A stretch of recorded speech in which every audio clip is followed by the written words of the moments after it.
All right, so hello. My name is Alicia Sassi. I'm the managing director of the Vanderbilt Political Review, and with us today is Professor Gannon.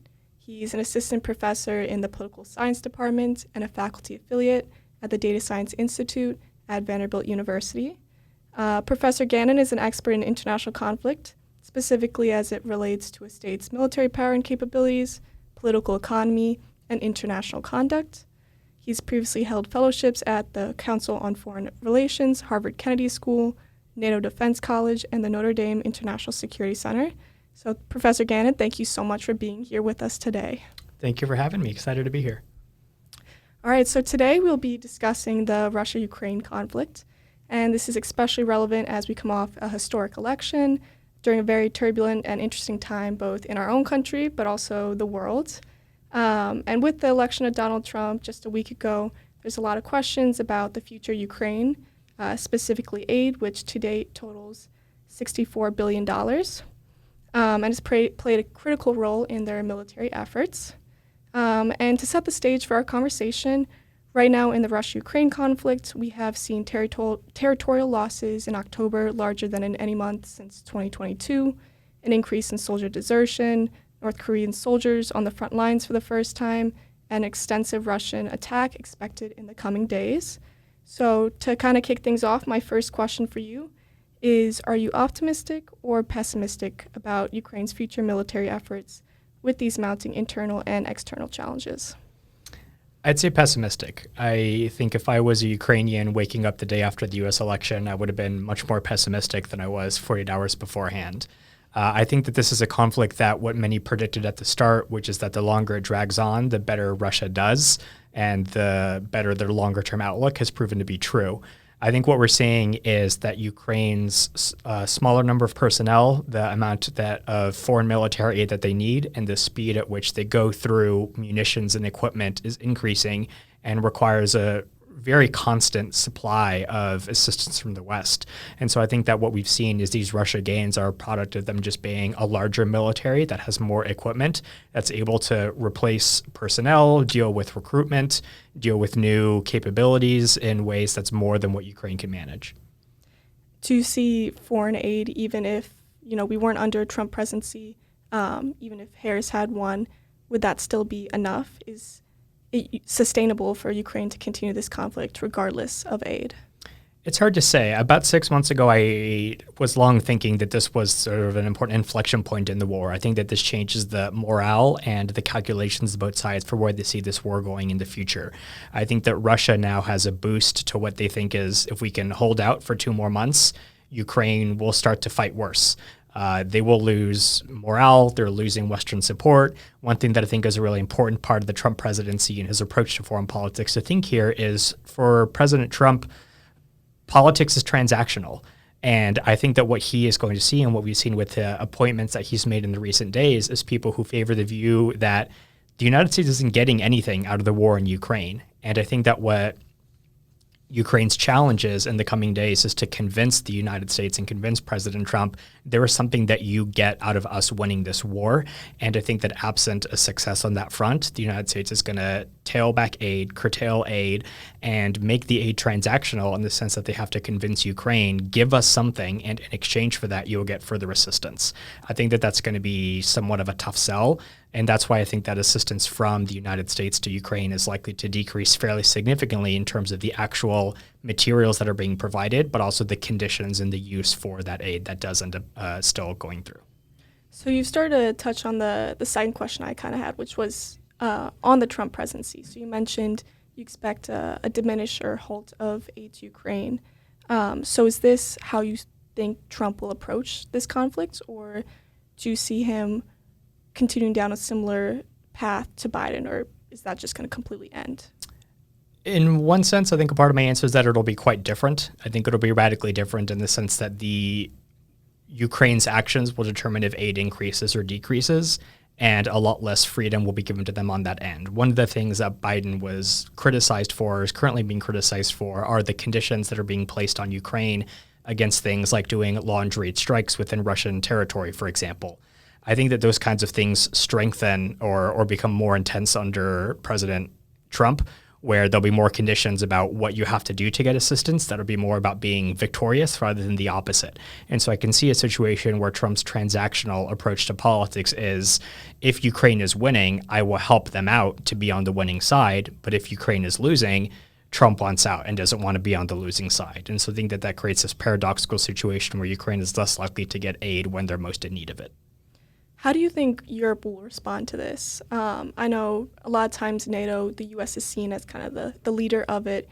We have seen a shift a little bit with the expectation of a Trump presidency, some more the controller or leadership being passed to other NATO countries. But do you think Europe will largely go along with whatever the Trump presidency entails, or are we going to see pushback? One message that we saw during the first Trump administration that continued under Biden, and it was a thing under Obama and even under Clinton and under Bush, there's this long belief of differences in burden sharing that have to happen, that European countries need to shoulder more of the burden, need to step up and spend more on their militaries. And we even saw back during the Kosovo War in 1999, these big discussions about Europe being worried about what dependence on the United States caused. There's this great quote from one of the former German ambassadors to the United States who said that if Europe doesn't step up and change, we'll become the spear holders or the spear carriers for the Americans. And they didn't like the way that that division happened.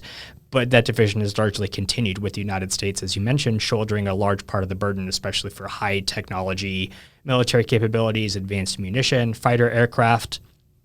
I think that the first Trump administration really worried the European states on this front and made them feel that it had to change. And then they got to be a little bit more complacent under Biden when large amounts of United States aid happened. So I do expect to see an increase in the amount that European states maybe want to step up as political leaders. Whether their publics have an appetite for that, I think, is one question. And how quickly that takes is another question. And that, for me, is the big one.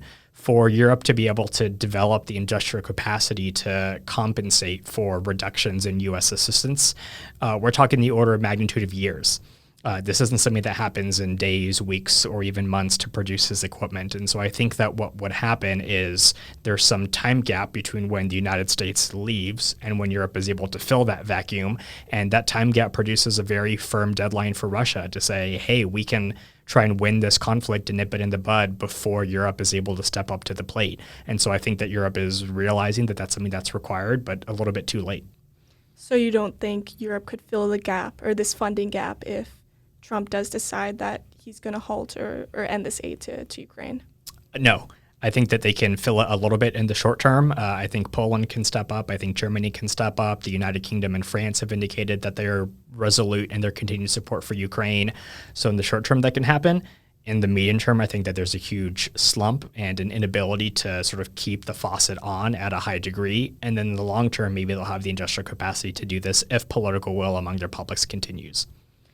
So as you mentioned, Trump was pretty critical of NATO in his first term. This is nothing new. Even before the Russia-Ukraine conflict, we saw his frustration over their percent of their GDP they use for defense spending and just their military capabilities in general.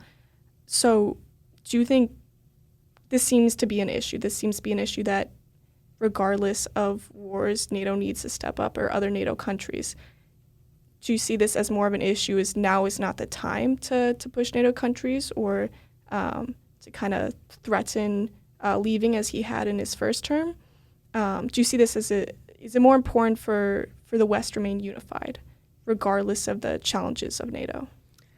I think the unity there is important. I think that the division of responsibilities and capabilities there is something that Trump started to put at the forefront early on and is now a bigger issue. I think that what we've seen with the new states that have joined NATO recently, with Finland joining and whatnot, I think that shows that there are countries that feel that they benefit from the alliance. If they feel that the United States is not committed to that alliance, I feel that that's a really tricky situation and tricky story. I think something that I haven't seen thought about or discussed as much is whether the important parts about NATO is that an attack on one is attack against all, the infamous Article 5 that everybody discusses. What a lot of people forget is that that's only been invoked once, and that was by the United States when it was attacked in 9/11 and the war in Afghanistan happened and other countries agreed to come to United States aid. I think something that the Trump administration is likely to make a big deal and to make clear is, I don't want to defend NATO countries. And I think that that's going to cause concern for those NATO countries who are worried that if they help out Ukraine more and they get drawn in, are they going to be stuck? Are they going to be out there alone? And I think that there will be serious hesitation and concern by European states to do more than send military assistance to Ukraine if they feel that them getting drawn into the conflict means that they're not only shouldering the burden, but shouldering the majority of, or the entirety of those costs. And that's something that I think is antithetical to the original purpose of NATO and what maintains its cohesion and its deterrence capacity. Do you think there's a chance Trump's criticism will strengthen NATO, or do you really in its entirety see this as a problem for NATO? I think I see this as a problem. I think that Europe stepping up to the plate in a way that's filling a vacuum left by the United States is not something that is good for NATO. You can't have NATO cohesion with its largest member saying, you all have to do more. I think that there's questions about the value of NATO cohesion that I sort of fall on the side that it's a good thing, that I think NATO's deterrent capacity is really important and really great. I think that prior to Russia's invasion of Ukraine, a lot of Russia pulling its punches and pulling back in conflicts regarding Europe was because of the strength of NATO's deterrence. And I think that the approach that the United States is going to step down so that others step up will weaken that deterrence in ways that make more Russian aggression, electoral interference, cyber attacks, that type of thing, things that are more concerning and are likely to escalate both in terms of where they happen and also their intensity. So you see this as possibly emboldening Putin or even other, authoritarian leaders or regimes worldwide in terms of their military goals? I do. I think a big part of why Russia was prior to this conflict fairly restrained in actions towards NATO was because of fear of the response. And I think that these actions or the sort of belief and public statements by people like President-elect Trump that we will not intervene if our allies are attacked, poses those things in serious doubt. I think that there are questions about, can you take him at his word? But you have to also consider the worst case scenario. If you are somebody who is worried that if we're attacked, the United States is not going to defend us. And if they're saying that they're not going to defend you, there's maybe some reason to believe that. To kind of pivot back towards Trump, I've been kind of reading about what his Trump presidency means, or what a Trump presidency means for Ukraine, Russia, and there's a lot of mention of a possible peace agreement as his goal.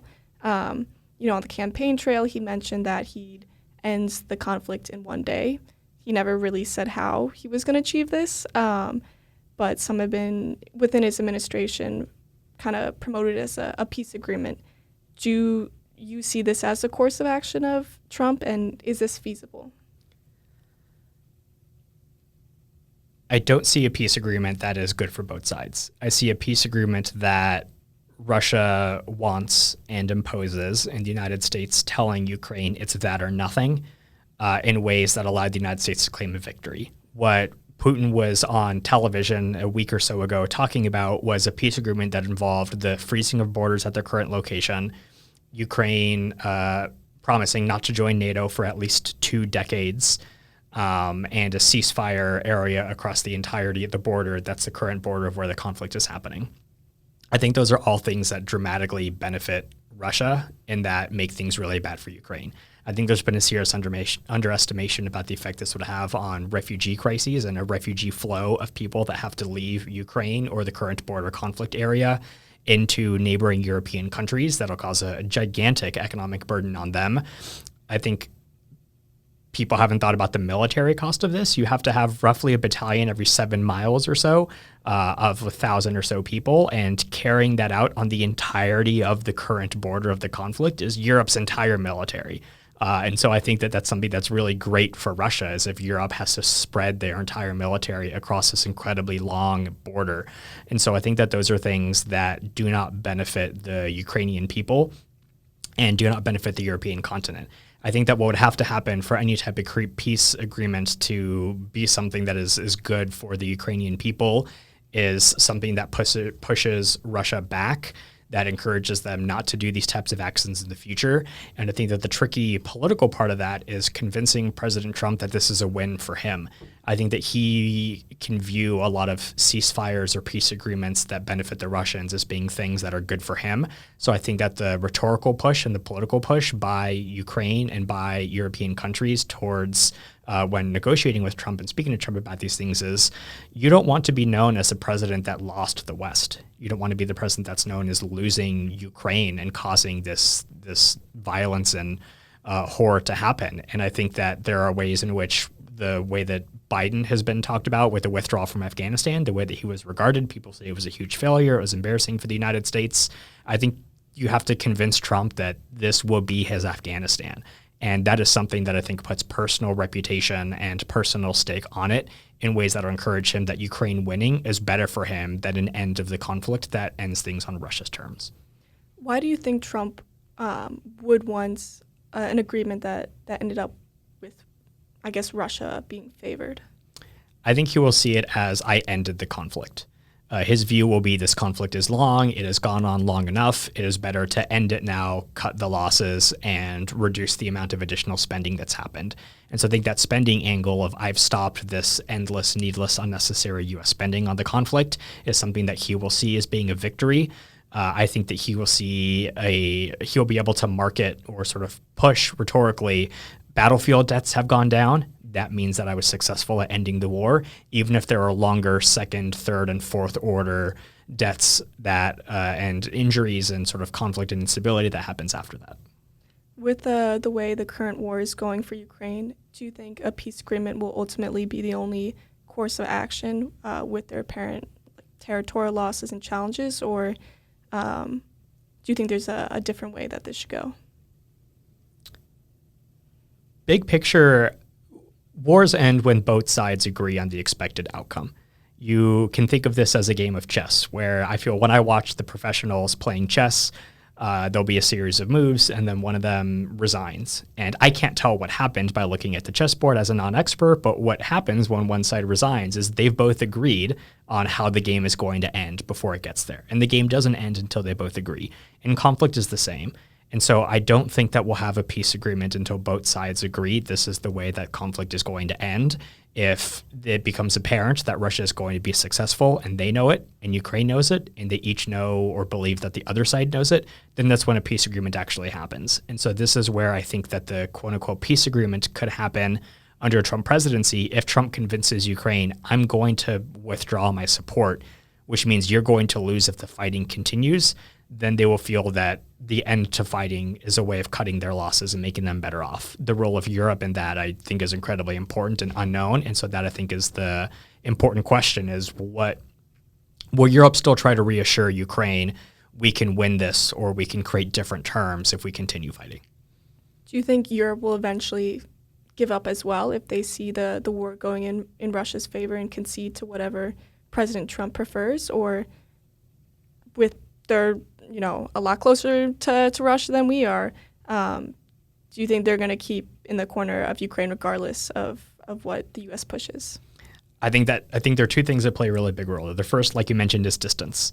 They don't want Russia creeping west. And I think especially countries like Poland are going to do everything possible to make sure that Russia is not on their doorstep. There are serious reasons to worry, like, are we the next Ukraine for the countries that are on the eastern border of Russia? And so I think that creates some NATO cohesion and by the NATO allies that are on the European continent. The second factor that I think is important there is what the end of the conflict in terms of a ceasefire that cedes a lot of Ukrainian territory means for the people in Europe. And so the refugee issue that I mentioned, I think, is incredibly important. I think it's a really big deal. I think that the more territory that Ukraine loses, Europe knows those costs are on us. And they know that even under Biden, if Biden is going to do a lot to aid in the military end of the conflict, once the fighting stops, all of those costs are Europe's problem. The cost of rebuilding Ukraine, the cost of dealing with refugees, the economic costs are all things that they bear. And so I think that they have a really strong incentive to make sure that the rebuilding of Ukraine is at the lowest cost that it can be for the sake of the Ukrainian people, but also for the sake of themselves as people that will be footing the bill and dealing with the fallout. As you mentioned, Poland and kind of their own fears of what Ukrainian territorial concessions will mean, do you think even if a peace agreement is made between Putin and Zelensky where we see these concessions, do you see this as stopping Russia, or is there any world in which Russia will follow these terms of agreement? I don't think Russia will I think Russia would feel that they had to. I think that an important thing that we don't know enough about is what are domestic things like within Russia. Putin, similar to Trump, needs to be able to say, I got what I want. And the question will be, how does this war end with Russia losing in a way where they get to say, even though we lost internationally, domestically we got things that we wanted to the publics, to the people within Russia that matter to Putin.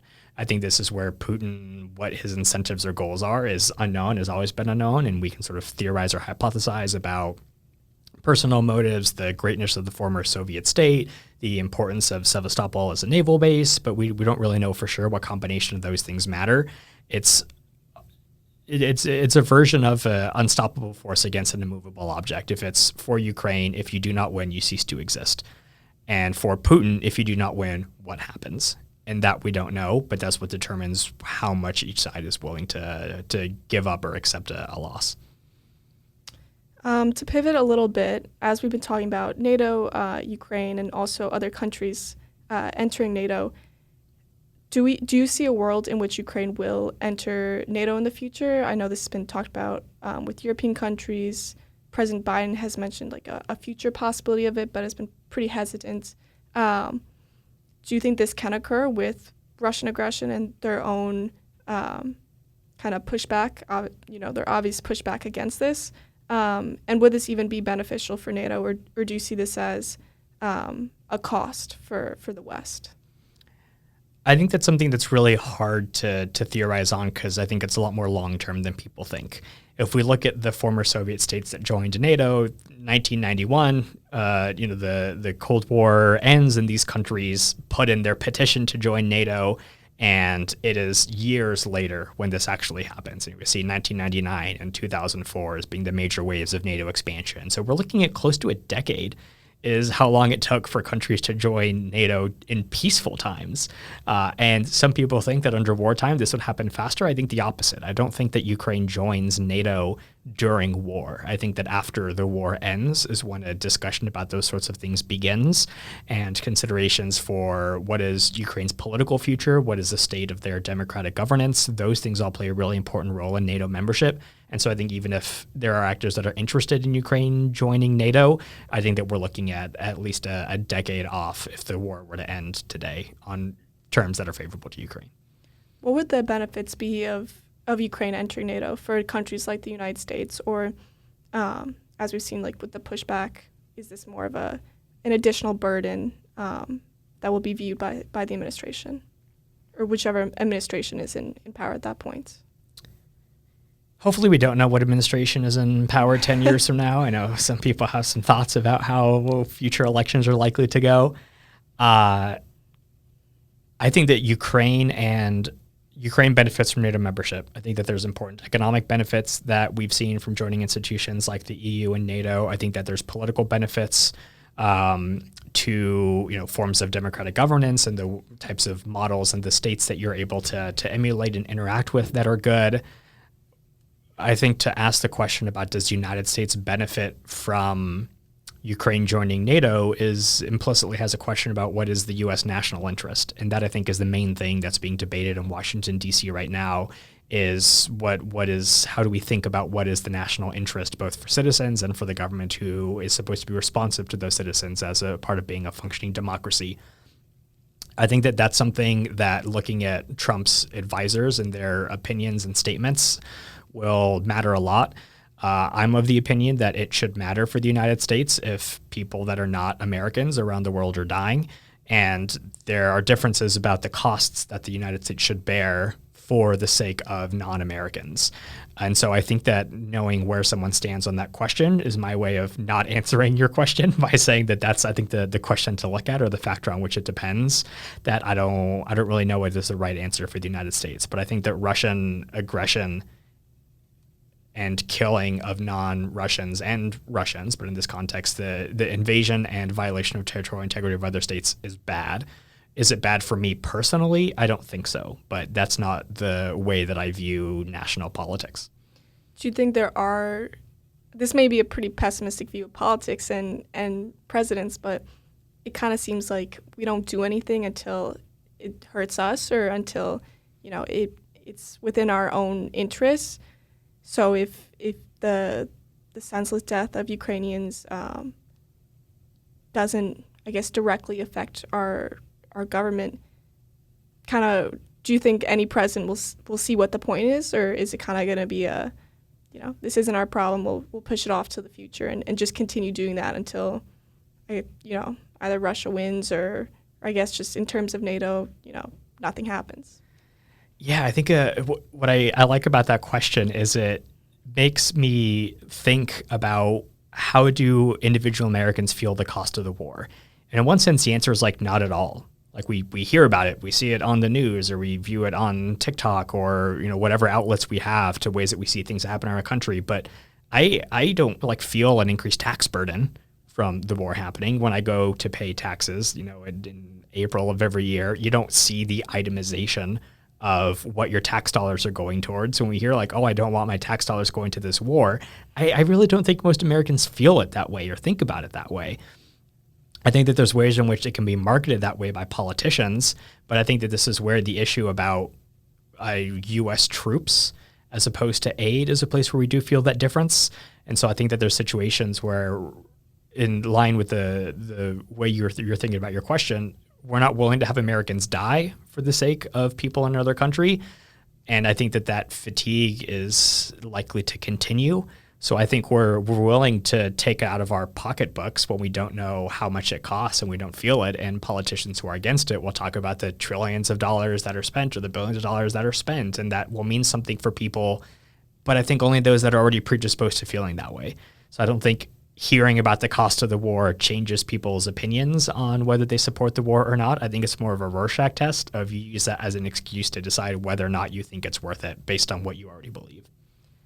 To that point, Trump seems largely isolationist of sorts. He has his American first agenda. He's trying to push back against our international commitments. Do you think Americans largely agree with that sentiment? Are Americans tired of helping Europe or the West?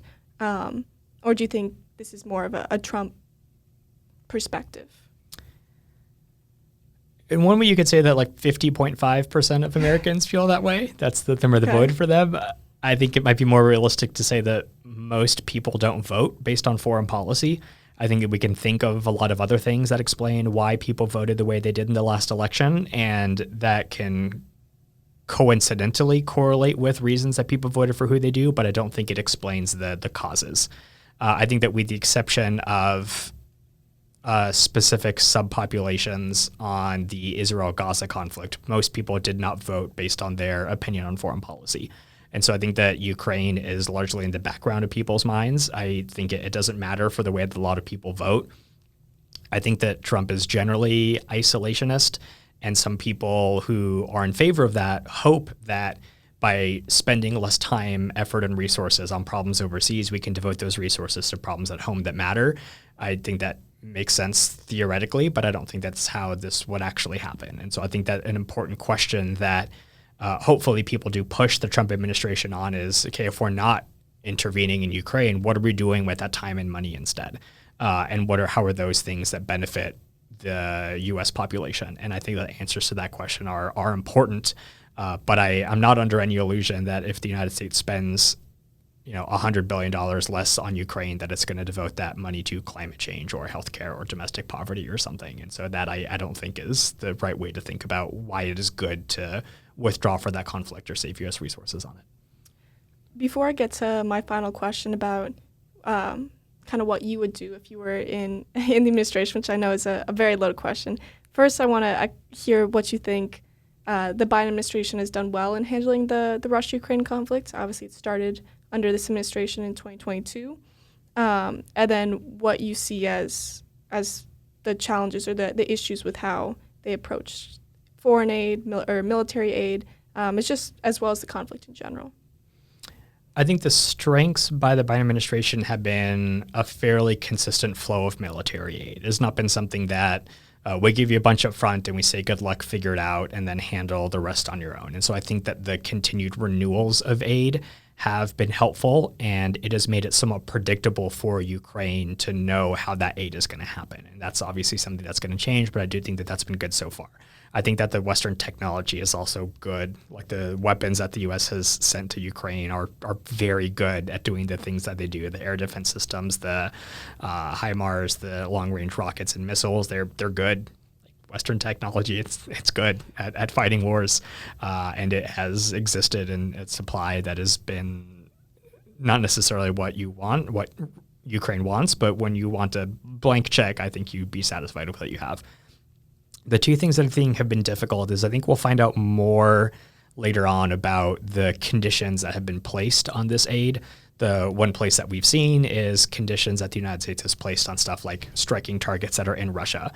I think that was somewhat of a mistake in the sense that we've seen that when Ukraine was able to target like ammunitions depots that are a bit further in Russian territory, it's been hugely successful because it took Russia by surprise. I think that those conditions we'll find out more years from now when that information is declassified and whatnot. And the second thing that I think has been a mistake is too much attention paid to the military dimension of the conflict. There's a lot of other dimensions to the conflict that are economic, that are political. I mentioned refugee crises. There's infrastructure. There's aid that has to be given to civilians. There's political aid for democratic governance and ensuring a good functioning domestic political system. And all those things are not things the U.S. does. It likes to send things that explode more so than sending things that feed hungry people. And I think that that's been a mistake that will matter for the longer term of the war if it continues. This is the population that ends up fighting in the war, but also matters for what happens to Ukraine after the war. And I think that burden is going to be put entirely on European states, and I think that was largely a mistake. So for the final question, you can answer this as however you interpret it, but if you were in the Trump administration, or the Trump administration invited you to serve as the architect for their Ukraine policy, what would your recommendations for the course of action be? This can be an overview of what you would do or something specific, but knowing the limitations of a Trump administration.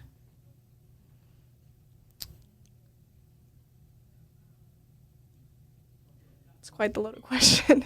It is, and it's one that I would ask on a test in my intro to IR class, so I like the way that you're thinking about and framing it.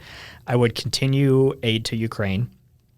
I would ensure better coordination with European states to figure out who is going to give what in ways that's not just a division of military versus economic, but what types of military, what types of economic.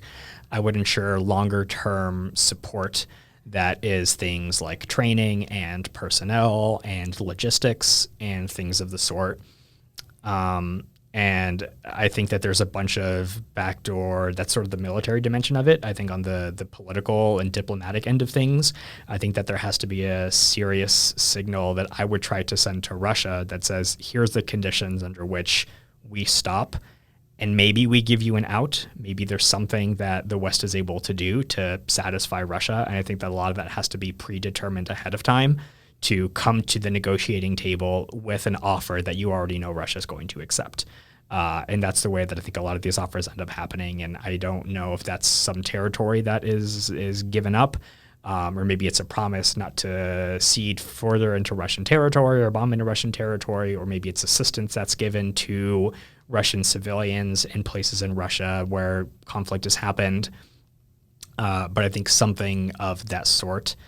And I think that's tough, but that's what I would hope would get it done. But I don't imagine I'm getting a call from the Trump administration anytime soon, and I'm not too upset about that fact.